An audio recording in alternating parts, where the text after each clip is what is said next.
জোকা বিবাদীবাগ মেট্রোর 100 মিটার সুড়ঙ্গ খোঁড়ার পর টিবিএম এর বিভিন্ন অংশ জুড়ে পূর্ণাঙ্গ চেহারা দেয়া হবে। 95 মিটার দীর্ঘ এক একটি টিবিএম এর ওজন 600 টন। দুর্গা এবং দিব্যা প্রথম পর্বে খিদিরপুর থেকে ভিক্টোরিয়া মেমোরিয়াল পর্যন্ত 1723 মিটার দীর্ঘ পথে সুড়ঙ্গের কাজ করবে। আর 2026-এর মে মাস নাগাদ দুর্গা পৌঁছবে ভিক্টোরিয়ায়। দিব্যা পৌঁছবে তার কয়েক মাস পর। আরও ইন্টারেস্টিং তথ্য দেওয়া বাকি। দুটি যন্ত্র কিছুদিন বিশ্রামের পর ভিক্টোরিয়া থেকে পার্ক স্ট্রিট পর্যন্ত 914 মিটার সুড়ঙ্গ পথ খোঁড়ার কাজ হবে। তবে পার্ক স্ট্রিট থেকে এসপ্ল্যানেড 200 মিটার অংশ কাট অ্যান্ড কভার পদ্ধতিতে মাটি খুঁড়ে ছাদ ঢালাই করে হবে। সব শেষে ইডেন গার্ডেন্স পর্যন্ত অংশে ফের টিবিএম ব্যবহার করা হতে পারে।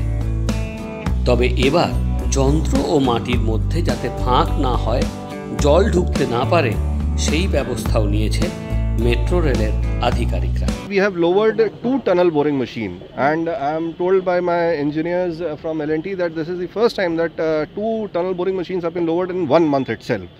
And it was a very challenging for us because the space constraint is quite huge here. We are working in a very congested city.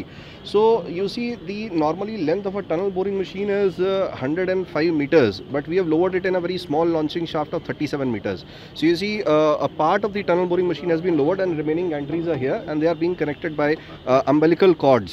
So we have innovated and improvised to minimize the launching shaft requirement, and at the same time successfully launched the TBM. So now the TBM today has started, and we are expecting our first breakthrough. That is, we'll reach from here to Victoria by May 26, that's next year, and we expect to reach Park Street by December 26 next year. Bureau Report, Bongo Barta.